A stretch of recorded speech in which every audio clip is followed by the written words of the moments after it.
ഖബറടക്ക ചടങ്ങുകൾ പുരോഗമിക്കുന്നു. ആ ഷാഫി എന്ന സംവിധായകൻ ഇനിയില്ല. ബാക്കി വെച്ച അങ്ങേയറ്റം അനവധി കഥാപാത്രങ്ങളും സിനിമകളും ഡയലോഗുകളും മാത്രം ബാക്കിയാക്കി. അശ്വിൻ.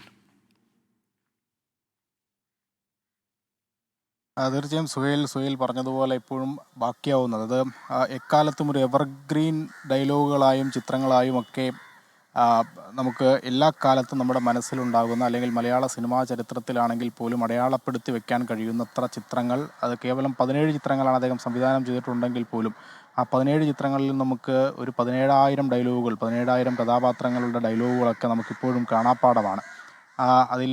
അതിപ്പോൾ പുലിവാൽ കല്യാണത്തിൽ മണവാളൻ പറയുന്ന ഡയലോഗാണെങ്കിൽ പോലും അതൊക്കെ നമ്മൾ നിത്യജീവിതത്തിൻ്റെ ഭാഗമാക്കി മാറ്റിയ ഒരു ഡയലോഗുകളായി മാറി എന്നുള്ളതാണ് അദ്ദേഹത്തിൻ്റെ ഒരു പ്രത്യേകതയെ നമ്മൾ വിലയിരുത്തപ്പെടുന്നു. അത് കേവലം ഒരു കഥ എഴുതിയ അല്ലെങ്കിൽ തിരക്കഥ അല്ലെങ്കിൽ സംഭാഷണം രചിച്ച ഒന്നും മാത്രം ഒരു ഇമ്പാക്റ്റായി കാണാൻ കഴിയില്ല. അത് സ്ക്രീനിൽ എത്രത്തോളം ഫലപ്രദമാക്കുന്നു, പ്രേക്ഷകർ എത്രത്തോളം ഏറ്റെടുക്കുന്നു എന്നുള്ളതിലൊക്കെ ഒരു സംവിധായകൻ വഹിക്കുന്ന പങ്ക് ചെറുതല്ല എന്ന് തെളിയിച്ചു തന്നതുകൂടിയാണ് ഇദ്ദേഹത്തിൻ്റെ ഓരോ സിനിമയും.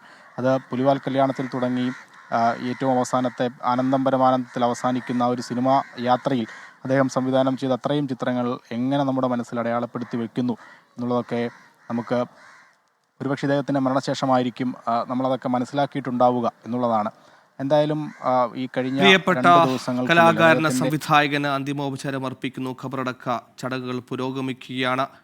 ഇനി ആ മഹാപ്രതിഭ ഇല്ലെന്ന തിരിച്ചറിവോടുകൂടി അദ്ദേഹം ബാക്കിയാക്കിയ സിനിമകൾ, കഥാപാത്രങ്ങൾ, ഷാഫിയെ മാറ്റിവെച്ചുകൊണ്ട് മലയാള സിനിമയ്ക്ക് ഒരു ചരിത്രം ഉണ്ടാകില്ലെന്ന കാര്യത്തിൽ തീർച്ച. അത്രത്തോളം മനുഷ്യൻ്റെ ഹൃദയങ്ങളിലേക്ക് കഥാപാത്രങ്ങളെയും സിനിമകളെയും സന്നിവിശേഷിപ്പിക്കുന്ന അത്രത്തോളം പവർഫുള്ളായ ഒരു സിനിമ സംവിധായകൻ. അതിനപ്പുറത്തേക്ക് സ്ക്രീനുകളിൽ മാജിക്കുകൾ ഉണ്ടാക്കാൻ പറ്റുന്ന, മനുഷ്യൻ്റെ വേദനകളെ മാറ്റി നിർത്തി അവനെ 2-2.5 മണിക്കൂറോളം ആ സിനിമയിലേക്ക് അലിയിപ്പിക്കാൻ ശേഷിയുള്ള, അവൻ്റെ വേദനകളെ മാറ്റിവെച്ചുകൊണ്ട് ഉള്ളിലേക്ക് സന്തോഷത്തിൻ്റെയും, സിനിമ ശുഭാവസാനമായി അവസാനിക്കുമ്പോൾ ഓരോ കഥാപാത്രത്തിൻ്റെയും ശുഭകരമായ കാര്യങ്ങൾ അവസാനിക്കുമ്പോൾ അത് കണ്ടുവന്ന് പ്രേക്ഷകനിലേക്കും അത്രത്തോളം സന്തോഷവും ആശ്വാസവും നൽകുന്ന സിനിമകൾ സിനിമകൾ സംവിധാനം ചെയ്ത പ്രിയപ്പെട്ട കലാകാരന് വിട നൽകുകയാണ് സാംസ്കാരിക